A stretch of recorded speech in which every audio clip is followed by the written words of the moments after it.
I want to welcome everybody to our meeting today.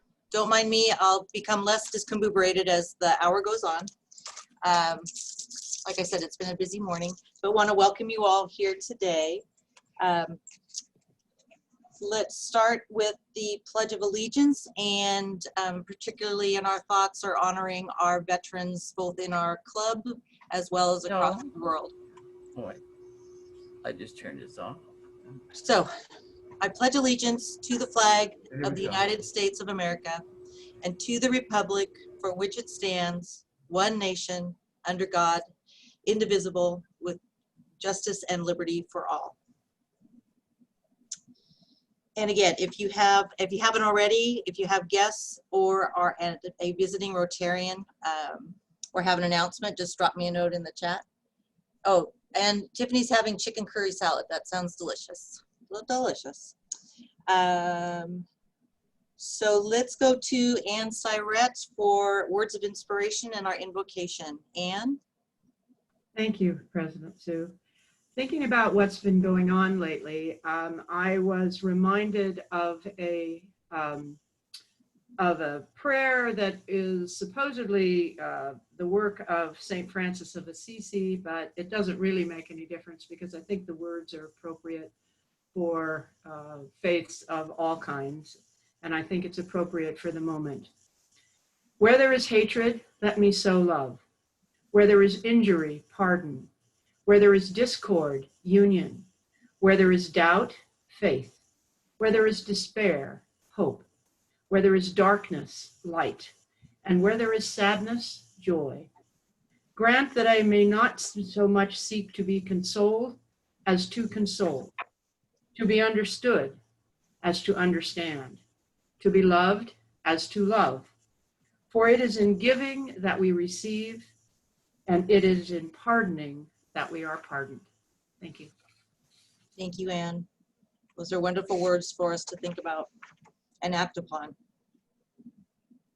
So let's welcome our guests. Larry, I'm going to start with you. Thank you, President Sue. It's my pleasure and honor to introduce my guest today, Ron Cooper, who, as Chain said, needs no introduction. If you've spent any time in Salem, you know that Ron is a photographer of 40 years or more, for a long time with the Statesman Journal, now on his own. You can see his work everywhere. You've seen it even if you don't know who Ron is.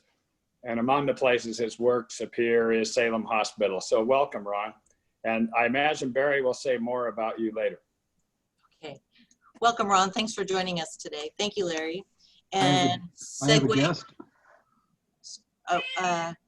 Sue? Is it Ron? Yes. Yeah, go ahead. My guest is my wife and best friend of the last 45 years, Kathy. Hey, Kathy. She regularly goes down and supervises the project at the amphitheater. Well done, Kathy.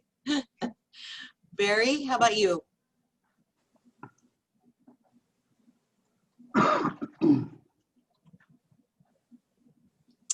Barry? Okay. You're muted, Barry. I'm now unmuted. Okay. Those are my guests. Thank you very much. Madam Chicken Curry Salad, Tiffany Bulgen is owner and visionary of Icebox and Isaac's social enterprises and the best darn coffee around that support Isaac's Room, nonprofit helping divested young people build capacity to rise to the challenges of life. So welcome, Tiffany. Tom Hoffert is here today, the CEO of the Salem Area Chamber of Commerce, providing valuable information and service to local businesses during this challenging time. I think I saw Jason Unruh log on. Is that true? It might be. Anyhow, Jason is owner and Grand Poobah of Hoopla and Northwest Cherry Fest, and was my basketball coach my freshman year in high school. Oh my gosh. And unfortunately, I can confirm that Jason's memory is failing because he remembers me being a good basketball player. I don't know if Tom Phone has logged in yet, but he was planning to join us today. He's executive director at the Elsinore Theater and owner of Northwest Events, which puts on numerous events around the Northwest, including our own River Rock concert series at Riverfront Park. And both Tom and Jason are generously helping with plans for the grand opening of the amphitheater project. And last but certainly not least, I think I saw somebody sneak in my parents, Greg and Linda Nelson. Hi, Mom and Dad. That's awesome. Great, thank you, Barry. And then John McCulley is your guest. Has your guest joined us yet? I don't think so. I had invited Jim Bernot of Willamette Valley Vineyards. He's a close friend of Gerry Frank's and was an early and generous supporter of this project. And I invited him, but I'm not sure he's going to be able to join us today. Okay, great. Thank you, John. Sue, I have a guest too. Okay, go for it. The First Lady of Turner, Oregon, my wife, Susan. Very good. Hi, Susan. Hi. It's wonderful to have so many guests here today. Visiting Rotarians. I've lost you. I am technically challenged today. And my mouse has gone out, so I can't scroll chat. So we have one visiting Rotarian, Lauren's dad. I'm sorry, your name is escaping me right now with my struggles, but thank you for joining us today. All righty, club announcements. I will start this off. We have several announcements. I wanted to let everybody know that a board update for you. Pam Wasson has graciously accepted the role of Public Image Chair on the Board of Directors. We appreciate her coming on board, and that gives our wonderful Brenna Bockham opportunity for enhanced philanthropic work that she's planning on doing through her profession. So thank you, Brenna, so much for all you've done for our club and the board. And Pam, we welcome you and know you're going to be a wonderful asset to the Board of Directors, as well as you already are to our club. So thank you both very much. Claudia had an announcement. Good afternoon. I'm Claudia Vorse, vocational director, and also doing an announcement on behalf of Teresa Luthley today for the fellowship committee. So next Wednesday, the 18th at 5:30, there's going to be a Zoom fireside. So get bundled up. If you have a fire pit, go out to it, take your cell phone or your iPad and join us from there, or inside your cozy home with your wine or your coffee with, something in it. And join us for Fireside. It's a great opportunity to get to know other Rotarians and get to know more about the club and learn what committees you might like to join. So Teresa is going to send out the link very early next week. Again, next Wednesday, the 18th, 5:30 p.m. via Zoom. Thank you. Thank you, Claudia. I'm looking forward to that very much. Dawn, past President Dawn, you had an announcement you'd like to make?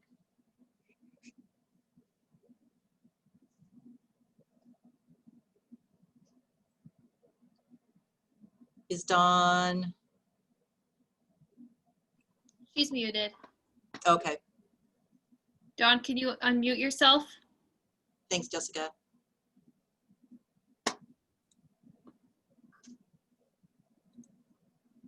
All right, is that better? Yes, Can you hear me now? yes. Okay, so first of all, committee members for the Tree of Joy, I'll be reaching out to you all to get this year's project organized. We're not going to let COVID get in the way of gathering toys for children or the state hospital patients. I still am waiting for the tags from the state hospital and the rules from the Salvation Army on how they want the toys distributed and handled. So my plan was, once I get this information, is to send it out to you, permission granted by Sue, if I could, via e-blast. So everybody has the rules and what we're going to do this year for the Tree of Joy. So just want you to know we're still going to act like COVID isn't here. We're going to gather presents and make people happy. So Great. thank you so much. Thank you, Dawn, and to your team. We're looking forward to the details so we can start to spread that holiday cheer. So thank you for that. If anybody else has an announcement, just holler, because I can't get into my chat right now. Give it a 1, 2, 3. Do you see anything, Jessica? Nope. Okay, then we will move on to bell ringers and Dale Penn. All right, well, thank you very much. I've got a dog here in the background, so if she barks, I apologize. So just a reminder for everyone that folks are able to pay for their bell ringers on our website, so thank you very much. I would like to ring, first of all, the first bell ringer is my own. I would like to ring the bell twice today, once in support of our 2020 bell ringer goal, and another to all of our current and past serving veterans on Veterans Day, and in particular to my father, Dale Penn Sr., who served the U.S. Fifth Army during the early 70s and was the Fifth Army Soldier of the Year, NCO of the Year. So the Bell Ringer Committee would also ask that members consider donating all or portion of the $14 lunch that you would have purchased at a live meeting towards our goal this week. So please ring the bell twice for both of those. Brenna Bauckham is ringing the bell for Pam Wasson. Pam has graciously offered to step up and into the board position of public image chair for our club. Behind the scenes, she already does so much for us, including managing the weekly letter, updating the DAC-DB calendar, and many, many more items. Over the last few weeks, she's been generous with her time and learning the remaining ins and outs of the role. The board officially welcomed Pam at last night's meeting, and we're all sure you will do a fantastic job and do the same. A big thank you, Pam, for stepping into this leadership position with our club. Please ring the bell for Pam Wasson. Our next bell ringer is from John McCulley. John is ringing the bell for all the veterans in his family with immense pride and gratitude for their service. His grandfather, John B. McCulley, who served in France during World War I. Father Ed McCulley, who served in the Philippines during World War II. Uncles Paul and Bob McCulley, Harold Holt, Larry Holt, and Uncle Phil Holt, a Navy pilot who died while serving. Thanks to all of them and to all those who have kept us safe and free for generations. Please ring the bell. The next bell ringer is from Alicia Bay. Alicia is ringing the bell on behalf of Gilbert House Children's Museum and CASA of Marion County to thank Cindy Lanasar and Salem Health for a $2,500 grant. The funding was used to provide 50 Gillies boxes of creative play for the children served by CASA of Marion County. The new activity kits developed by Gilbert House Children's Museum provide 2 STEM activities, 2 Zoom workshops with Gilbert House educators, an original play, and literacy prompts for either preschool or elementary aged children. Gilbert House is thrilled to partner with CASA of Marion County and Salem Health to get these learning opportunities to children in foster care. Please ring the bell. Elise Bauman is our next bell ringer. She has a special video bell ringer today concerning the Willamette Valley Hunger Challenge. Our tech guru today, Jessica Nissen, will cue up the video. Jessica, over to you. President Sue and fellow Rotarians, I would like to ring the bell for the Willamette Valley Hunger Challenge, a community food insecurity experience. This community-based, one-of-a-kind inaugural event to increase local awareness of food insecurity is happening next week, November 15th through November 22nd, in correlation with National Hunger and Homelessness Awareness Week. 14 local nonprofit organizations, including several who are represented here in our club, have partnered together to share and encourage the entire Willamette Valley community to get involved, to gain a better understanding of and empathy for food insecurity, and to support the numerous organizations working to end hunger. There are several ways to participate, including following a SNAP benefit food budget for 5 to 7 days, fasting for 1 to 3 meals, and/or giving support to the partner nonprofits. To learn more and join us in the challenge, visit WillametteHungerChallenge.org. President Sue, please ring the bell for the Willamette Valley Hunger Challenge. I could not have said that better myself. Thank you, Jessica and Elise. President Sue, please ring the bell. We have one bell ringer from the floor today. I'll turn it over to Marilyn Schuster right now.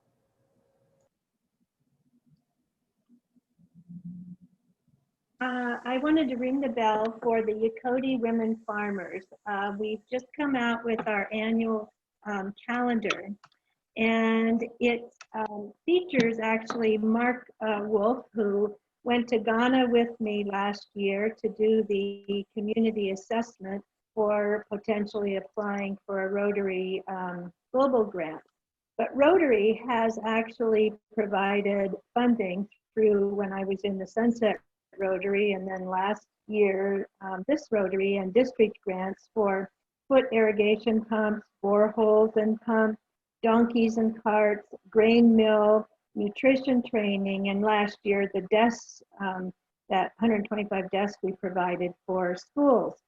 So this calendar actually provides the funding for our school feeding program. We have 3 schools there in northeastern Ghana during the dry season when there's very little food available, that we provide food, nutritious and high protein food for the students at those schools, and there are volunteer cooks from the community that do it.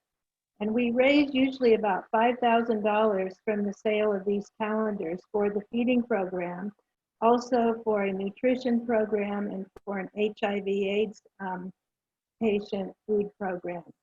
So these calendars are available for $35, and that includes the cost of shipping.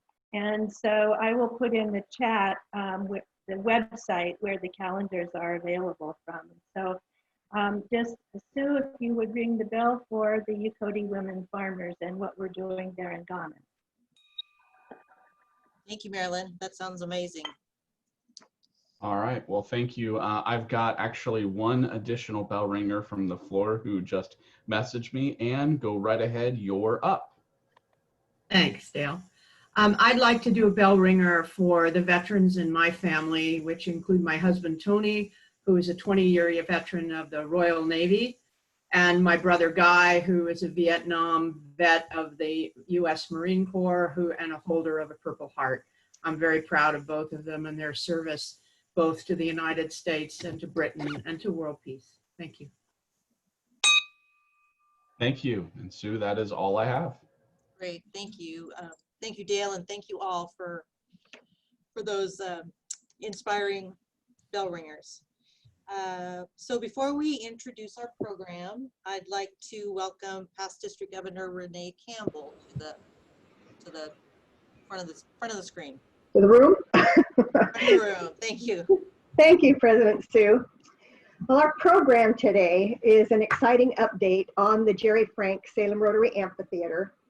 And if you've been down to Riverfront Park, the reality of what we're doing is breathtaking. I am so proud of our club, as I am sure you are as well. Now, the amphitheater fundraising campaign is only $290,000 short of our $4 million goal. But that's truly amazing when you think about the fact that we are an all-volunteer organization. But we have breaking news we wanted to share for the first time with you today. We've been given a wonderful opportunity to nudge us over the finish line. The Epping Family's Donor Advised Fund through the Salem Foundation has awarded us a $100,000 match challenge. This means that for every dollar that we raise, up to $100,000 will be matched 1 for 1. Gerry Epping and his family have already contributed $250,000 to the project, so it's really hard to express our extreme gratitude for their generosity to Rotary and our community for this additional award challenge. So if you are one of the many Rotarians who have already extended your support with a contribution, whether large or small, we appreciate your generosity. And if, as Ken Van Osdal often says, you still have a little more ink in your pen, this is a great time and a great opportunity to leverage an additional contribution. If you're a newer club member who hasn't yet taken the opportunity to offer your support through a financial contribution, now is the time to help out.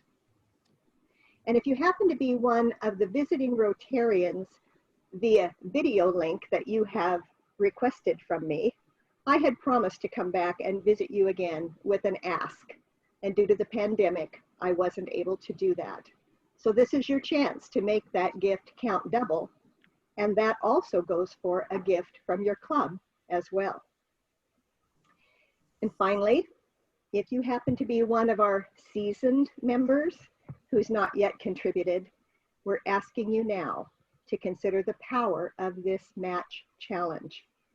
We'd love to push this thing across the finish line, knowing that we had 100% participation from our club members, pulling together at whatever level you are able.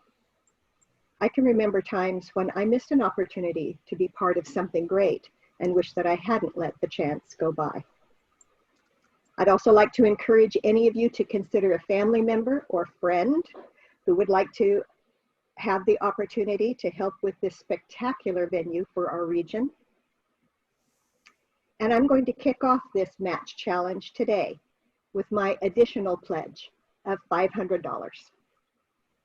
If you're in, call Tim Nissen, the project treasurer, with your donation information, or text him, or mail him a check, or tell him in the chat box right now, or stop by his condo, or call him and see if he wants to go out for a beer. We are so close. And if you are not inspired now, you will be after you hear Dylan today. We are truly a club that gets things done with our own resources, with collaboration, and with our partners. We are so grateful for the partnership with the Epping family. Let's get this done. Thank you. Well said, Renee. It's so exciting. I shared this on our e-blast yesterday, but to share with Dylan and Kirk Sund, who with CB2, a week or so ago, Gary was on site of the amphitheater and with Ken and Barry and others, and he and I had an appointment at 1 o'clock at his office here in town, and I'm looking at my clock and finally gave him a call, and he's like, I just got done being at the amphitheater. I'm so excited. This is Salem's living room. This is going to be a page turner, be a catalyst for so many good things coming to our community. So just have to tell you that that family, for one, is incredibly invested in this work and can't wait for those concerts to begin. So thank you all for your consideration of contributions, as well as all of you that have already contributed to the amphitheater effort. He's excited to see what our club and other clubs in our district put into this challenge. So thank you all in advance. So with that, I'd like to introduce past President Russ McCracken to kick off our program. Russ? Thank you, President Sue, and good afternoon, everybody. This is a very exciting program today, but before we get started, I thought I'd just take you back through a little bit of history on our project. In late 2015, under the leadership of past President Barry Nelson, the club started thinking about and developing some kind of plan towards something that would celebrate the club's 100-year anniversary. From this effort emerged the idea of a gift to the city of Salem covering the existing amphitheater in Riverfront Park. With club acceptance, that idea was presented to city leadership during a meeting in November of 2016 and was met with enthusiastic support. During March of 2017, the City Council enabled the project to proceed, and RFPs were sent to 3 local architectural firms for conceptual designs. From April through September of that year, the 3 designs were shared with the club and the public for feedback, and the design as we know it today was selected. the project sanctioned by our board of directors, and the development partnership formed with CBTWO Architects. 2018 brought significant efforts with the land use issues requiring the change in the site at the park, the city's approval of the park master plan, and engagement of a project engineer. 2019 was dedicated to significant fundraisings, and as Renee said, still a little bit more to go. Contractor selection, material design, grounds development planning by the city, and CB2 development of the detailed plans. This year, we've seen acceptance of our plans by the city, the development of the surrounding grounds, and now the work on the structure. And our program today is about the structure, our legacy gift to the community. To learn more about this amazing, beautiful, and complex pile of stuff, we have as our guest Dylan Chavez from CBTWO Architects.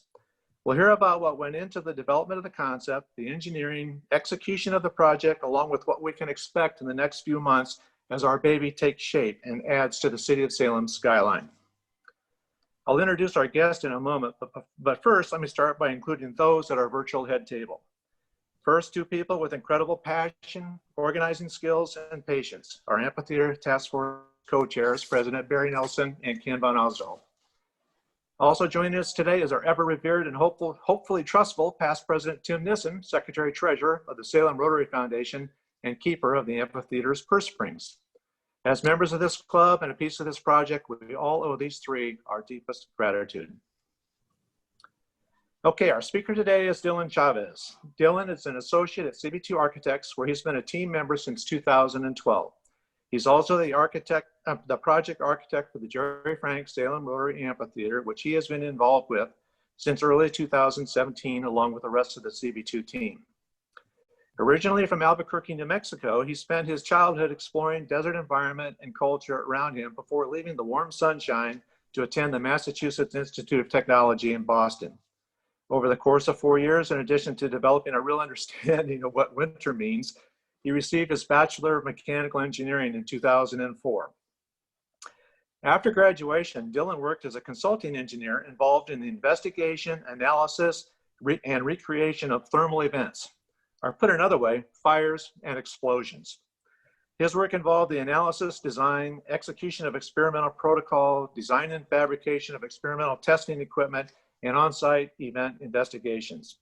In other words, after graduating from MIT, he found a way to have someone pay him to successfully blow things up or burn things down.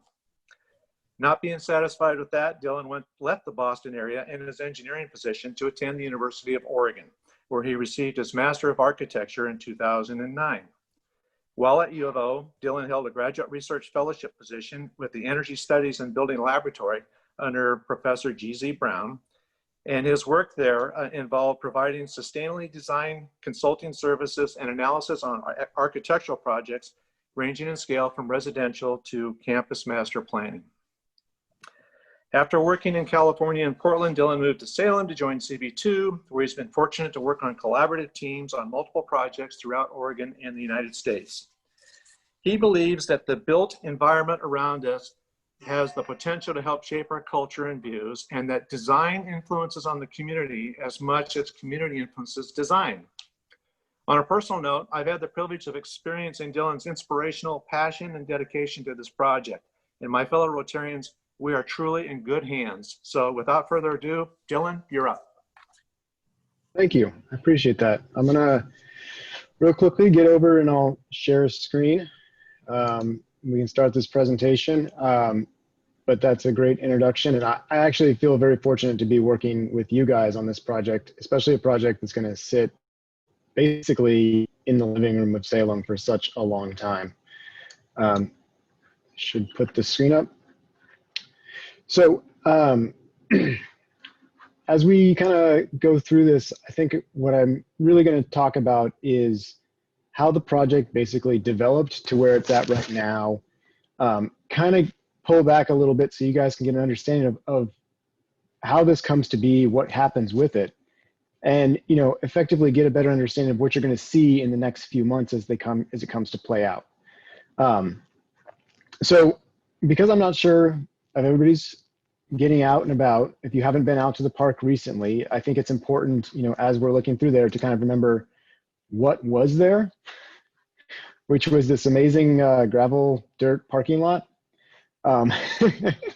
which is the site of where we ended up. Now, Russ kind of made some mention to this in the past, that it was in a different location of the existing amphitheater at one time and then kind of shifted over here, which I think, gave us this great opportunity to shake and reshape this part of the park system and add to the amazing collection of stuff that we have there. We have the bridge, the eco ball, all those great pieces, and really bring this park into completion as we move forward through it. So like all good projects happen, we expected change and change happened, and I think that where we ended up with was this great kind of blend with the city coming in and doing some amazing work to help address some of the problems that were in the park, the parking issues, things like that, but also thinking forward to what this can be as a true kind of area. So, I think that none of this is going to stop until it's all complete, and I think it's a lot of great work. If you haven't been out there yet, most of the infrastructure around where the amphitheater is going to go has been developed. There's a new parking lot that should be open fairly soon. There's a big berm of audience seating areas, trees, plantings, landscaping, stuff like that's going in. So it's made a big impact visually as it was from what it was before, basically. So now looking, oops, sorry, wrong button there. So this is essentially our process for this. Is one of the things that I want to kind of talk about. We say that we got involved in 2017, roughly, maybe a little bit earlier. And one of the things that happened in this process is something that happens within our office a lot. And I think we tend to take it a little bit for granted that everybody else doesn't know about how that process works. And so I was just going to take a minute to explain that. One of the things is that we like to do what's called a charrette within the office on projects like this. And what that means is we have everybody from the office involved in the idea of getting together and coming up with the concepts for what should be out there. And they work from having basic sketches to looking at ideas. And one of the main things in the park is what we're looking at is the area that's been there and the culture and the history that's been there. And how do we have something that's reflective both of what has been in the past and also what has been in the future? And that was an idea that really took hold with the design, with all of the people that were involved in the design team. So we looked at, the area before, the immediate area before, where it was essentially a very large industrial area. It had been used for that process for a while. We looked back to the Native Americans era when they were there. And so we started to try and pull resources from all of those things. I think we had one charrette where we came up with a bunch of different ideas. And then we also got this opportunity to come back and relook at them again to try and get an idea of what else we could develop out of that. I was lucky enough, fortunate enough, I think, really, that I was able to reach out to the Grand Ronde tribe back in 2017 and really got a unique opportunity to go up there and meet with them to talk about the area as they saw it, as they perceive it and things like that. And we started to look through some of the artifacts in that area with them and, kind of developed ideas and really wanted to pull back this idea of how can we come up with something that's inclusive of everything that's there, but is not just necessarily taking pieces from everybody, but becomes something that's holistic and is community based, right? Like this is a community piece. It should be reflective of all of the pieces of our community, and however that goes. So one of them had been these open weave baskets from the Kalapuya. That was a thing that we wanted to kind of work with.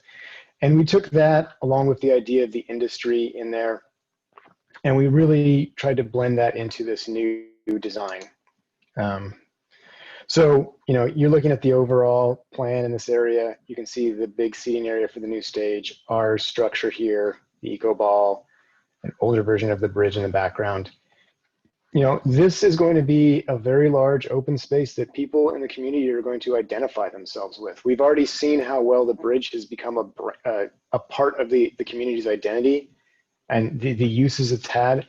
I think this is going to be one of those things to that. So when we start to look at the structure itself, the design, we started to look at how can we pull a lot of these elements in that help talk about the area it is, the structure, the history, all of those things, so that they aren't necessarily something that belongs to one person or another, but they belong to everybody in some respects, and everybody can feel proud of something that they have out there. So because I'm an architect and I like to talk about the architectural stuff, I'm going to focus on some of the architectural features and how they tie into that idea of how it can be inclusive. I mean, I think Russ mentioned it in the introduction, is I do have a strong belief that the environment around us helps shape how we behave and how we feel about ourselves and about our community. And so the idea of having something that is both strongly related to all of our histories and of our future is really important, I think, in this design, especially in a design that's being put out there as such an amazing gift to the city itself, basically. So there's kind of four main features I'll talk about. There's this very large earthen berm structure that's on the left side here. The interesting thing about this one, as we'll get into it, is this is both an element of the design, but it's also an element that helps us adapt the infrastructure needed for concerts and the use of these things. So it does a good job of helping create different areas of space and things like that. So we'll get into that. The most obvious piece of this kind of image is this incredible wood structure that spans over the top of this thing. This is inspired by the idea of that open weave basket from the Calipuillas. It is also tied to the shape and the flow of it is tied to the eddies and the streams and the rivers that are around us. So it's not a straight, any direction you will look at this, it will not have the same appearance. It is not symmetrical in just about any way for the betterment of the project and the ability for me to lose all my hair trying to put the whole thing together in design. There's also these, great concrete foundations and this stage in there that's going to be just fantastic. And it's all set within this amazing natural landscape that's really going to be overall a space that everybody can occupy at any given time of the year, and will result in, we have lots of levels of detail, so you can experience it in different ways in every chance. Because I think that's one of the things that really makes architecture work, particularly this project, is you want people to go there, but you don't want them to ever get bored with it or just start taking it for granted. So we have lots of different details at different scales, things you'll see from far away, things you'll see up close, things that you may walk by a few times before you'll notice them, with the hope that every time you go there, you start to get a new appreciation or a new experience from the whole thing. So it's always part of your everyday kind of life. I think if we're talking about the wood structure, this is the stage itself when we're standing underneath it. This is a big open truss. It's basically spanning, depending on where you're at, 120 feet of clear span, 30 feet in the air, drifting above you.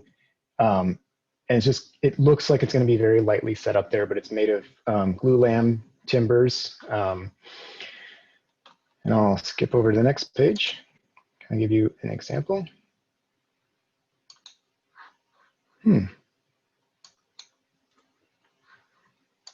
apologize, my computer has, oh, there we go. It's taking a little out of it. So these are some examples of what we're looking at inside of this structure. We're going to have a 40, 50-foot clear span, depending on where we are, 100-foot span, and now it's catching up with me and cutting all the way through, giving away all the surprises. So as 2020 has taught us all, never be surprised when things go sideways on you. So we'll just go back and be very calm about any kind of adaptation we have to do. And this is on my own computer, which is apparently unable to keep up with how we want to do this. Okay. So I'd like to get back to the wood part to kind of give you guys an example of what we're going to be seeing there. But it is stalling on me.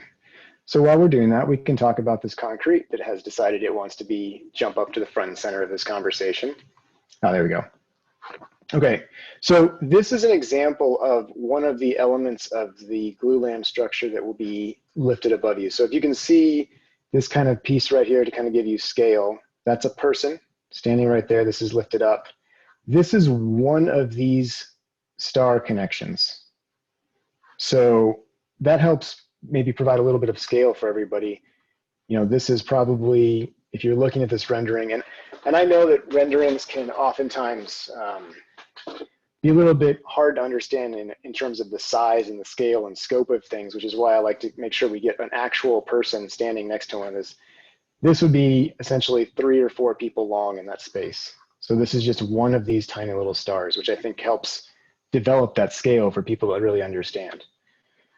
And I think that wood structure you're going to see on the bottom of it, it's going to be a very natural looking wood. It's going to be kept under this beautiful cover that's going to be on top of it. And it's supported by these concrete plinths that are sitting down there. And these are incredibly complicated little pieces of concrete. Russ has been out there and seen some of the holes that were dug for them. This is the hole that makes up the sub footing for the column on the southeast. This is basically the size of that sub footing to give kind of a scale. That's an actual digger in there. They're all about 6 foot tall. They're comprised of, well, on average, 400 cubic feet of concrete per base. Just for the portions that you're seeing above ground, there's a below ground portion that's different as well.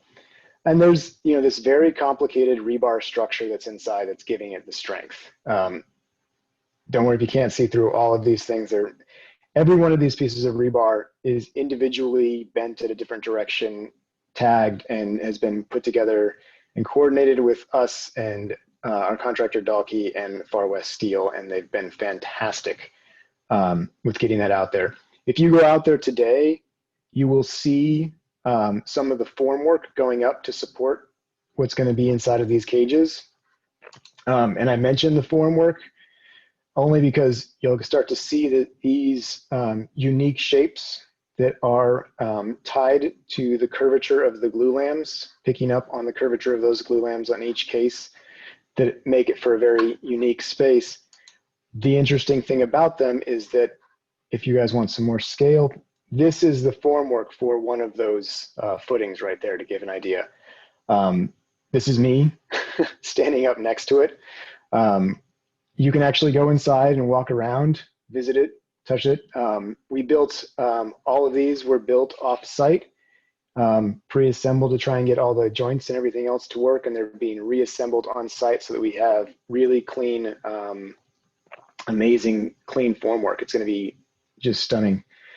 And then here's an example of one of those kind of things I was talking about earlier, where we talk about the idea of different scales. So inside of this very large piece of concrete, we have essentially a 4-way test that's going into 4 columns.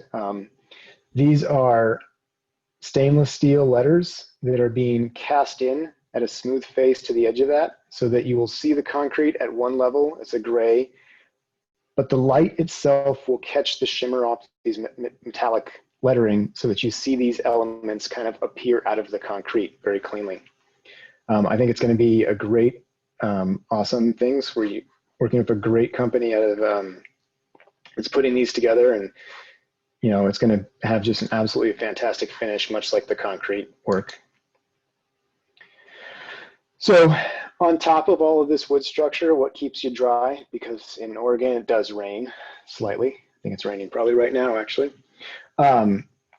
This is a fabric cover. It's a PTFE fabric, which is essentially a kind of a Gore-Tex-like topic that goes over the roof. You'll see this very often in large stadiums and arenas. It's been used all across the world. It's just a very adaptable fabric, and it gives us this ability to take our covering that's going over the top of this to really have it more of an organic shape. And it also is another example of a lot of this kind of detailed work that shows up in before the project starts. So from start to finish, this project has been modeled in no fewer than, and digitally in no fewer than 6 different computer programs across 4 different companies, and then cross-coordinated with a lot of those elements as well.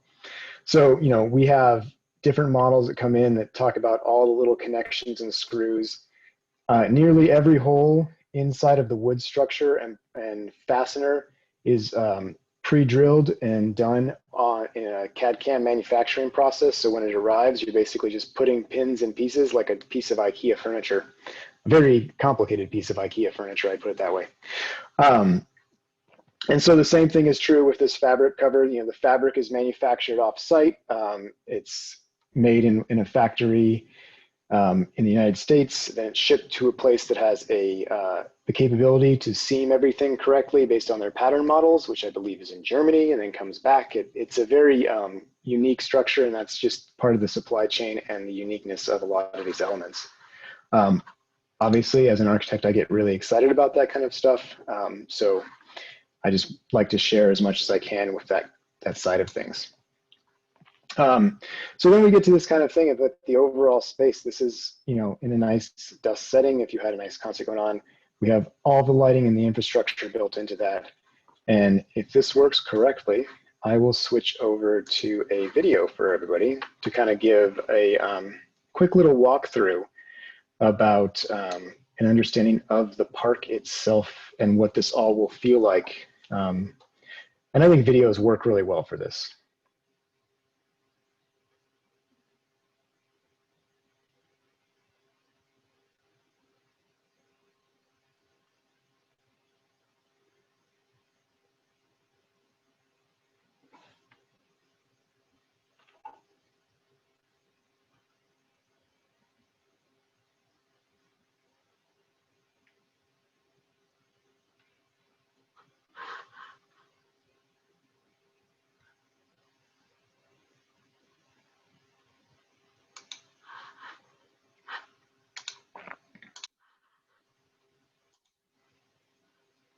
So that's kind of the overview of the project as a whole.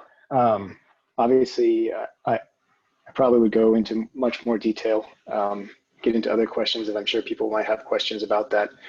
I wanted to give everybody kind of an update on the project schedule so you can kind of have an idea, especially those of you who are going out and helping supervise. The site work for a lot of the surrounding infrastructure has been completed as part of the scope that was being worked on by the city.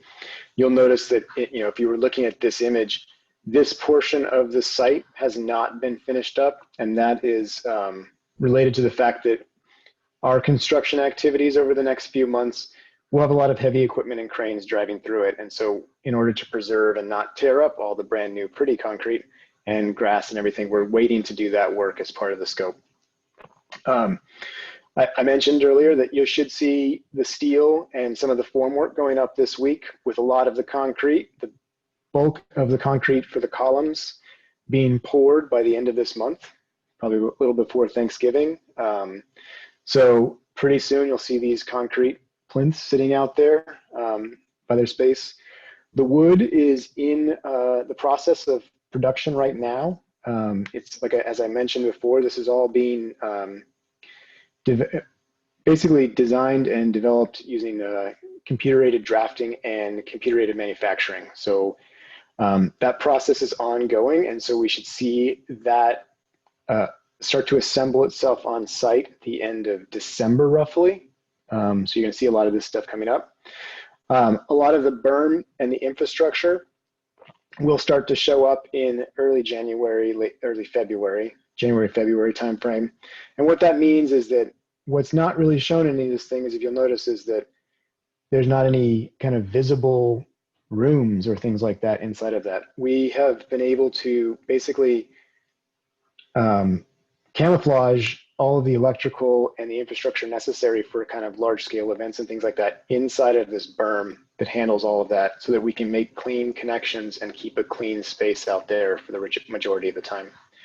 And then the fabric will come up last after everything else is in place. That'll show up in March, and then there'll be some cleaning and, you know, cleanup and stuff like that for a completion that should happen around June 2021.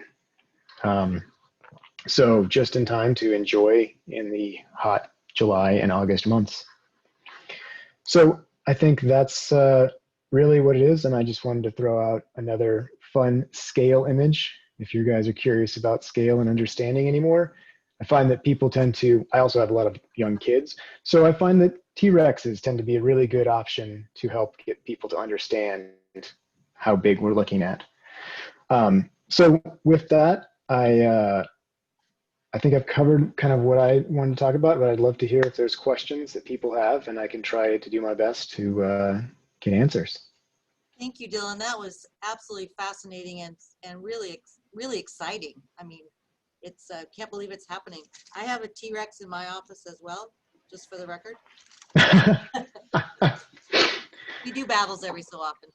Mine's not that big though. I'll have to get you a copy of the little printed model that I have on my desk of the structure, and you can put it inside there. I would love that. I would love that. Thank you. So we have time for 1 to 2 questions. And I'll watch, Jessica and I'll watch the chat. Got a battery back in my mouse, so.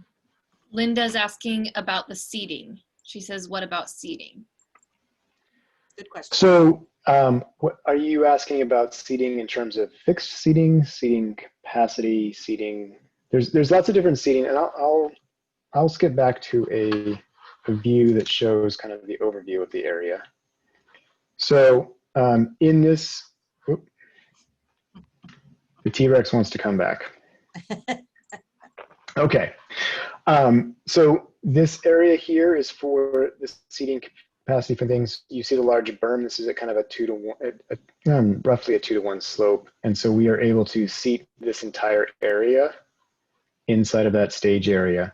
Barry probably has a better understanding of the full seating capacity, but it's at about equal to what we've had in the other capacities in that space. Actually, it's about 30% larger as far as the viewable square footage will be about 30% larger than the current amphitheater. So we're estimating it as many as 3,000 can be seated in there. The seating is intentionally flexible. So there are organizations that might want to bring in fixed seating or chairs for a VIP type area up front. And blankets and lawn chairs in back, or any number of ways. And then along that center pathway is essentially a 2-foot knee wall, if you will, along the entire pathway. So for those who perhaps are less mobile or don't want to carry a chair in or something of that nature, there will be quite a bit of seating along that knee wall as well. Thank you. And then Linda Norris is asking about how the acoustics will work based on the structure. Yeah, so the acoustics is a great question. We've worked with a number of kind of acoustics consultants in going into that design. It is an open air structure, like any open air structure. It's not going to be able to isolate and do that. It is asymmetrical in that the back end dips slightly more to help produce some of that sound of the outside. But even within that, within the structure itself is designed, I'm going to say 40 to 65 rigging points to be able to put up lighting trusses, power trusses, speaker towers, everything else built within the structure. So it should be quite nice from everything I've understand about the acoustics and what I've been able to understand from the acoustics teams that we've worked with. The berm itself is bermed up against the side that goes to the city to try and to help mitigate any noises moving outside of that performance area, basically. Great, thank you. Does that address your question, Linda?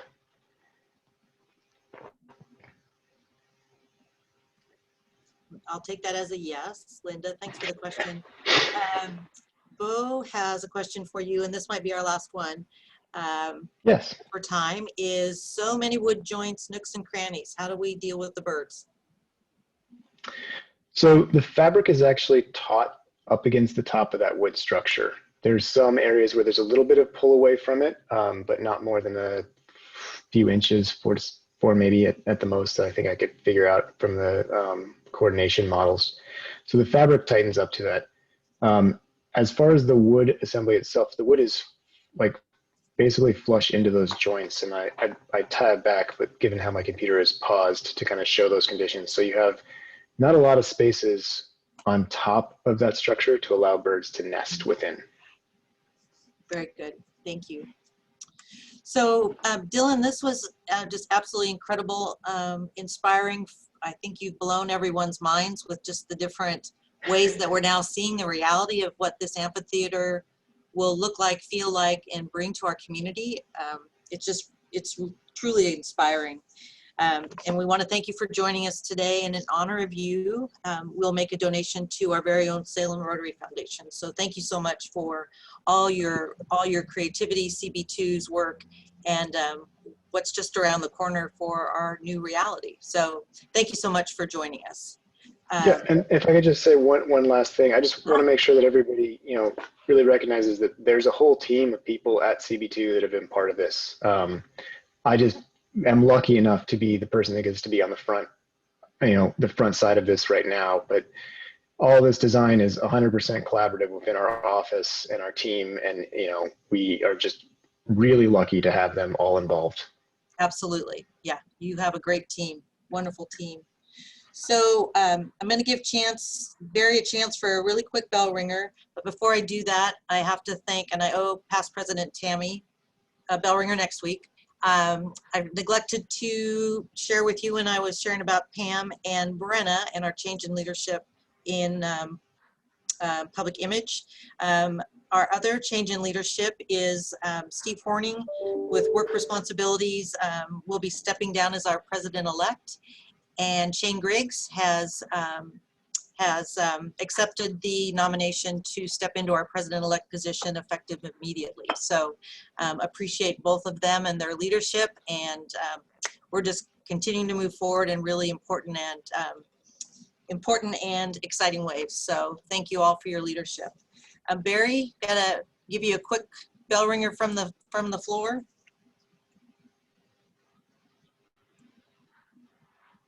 Oh.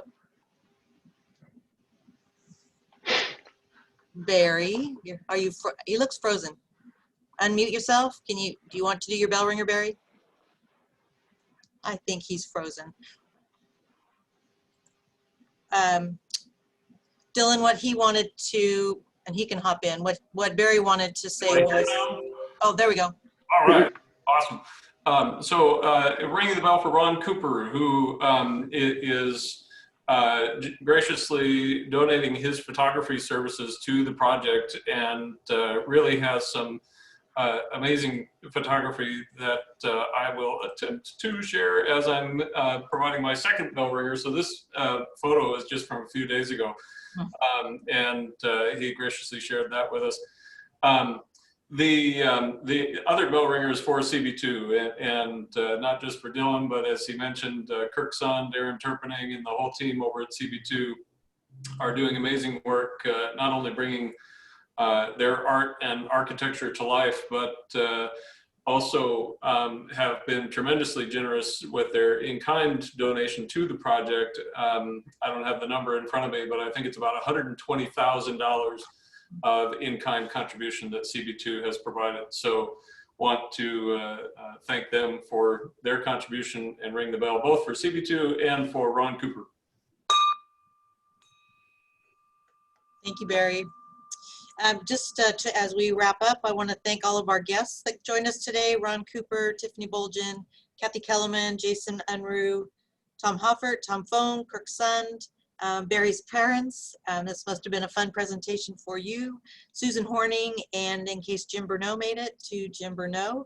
And then remember important announcements that we had and bell ringers we had today. Elisa's Hunger Challenge that she shared through her video bell ringer. Marilyn's calendar opportunity, and taking a look at that to support that, as well as the wonderful generous gift from the Epping family and the $100,000 challenge to take us over the top of our capital campaign to make this amphitheater a reality for all of us in our community. So with that, I'll close and Everyone have a wonderful week. Thank you, Russ, for being program chair, and we'll see you all back here next week. Thanks so much. Take care.